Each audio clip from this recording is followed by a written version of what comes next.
సరస్వతి ఆకు పిల్లలకి సరిగ్గా మార్కులు రాకపోవడము, మతిమరుపు ఎక్కువగా ఉండటము అలా జరిగిందనుకోండి.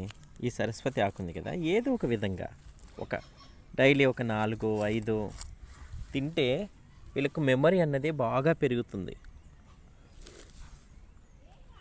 డైలీ తినాలి. అయితే డైలీ కొన్ని రోజులు ఒక 3 నెలలు 4 నెలలు అలా తిన్నామంటే మెమరీ చాలా పెరుగుతుంది.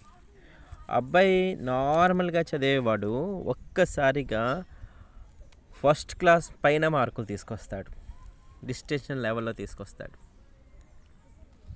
ఈ సరస్వతికి అంత గుణం ఉంది. తమిళనాడులో అయితే దీంతో కూర వండుకుంటారు. ఈ ఆకు కూర అనమాట. తమిళనాడు వాళ్ళు బాగా వాడతారు. హెయిర్స్ కూడా మంచిది. తర్వాత నాలెడ్జ్కి చాలా బెస్ట్. నాలెడ్జ్కి బెస్ట్ అంటే ఇది ఎలా ఉంటుంది.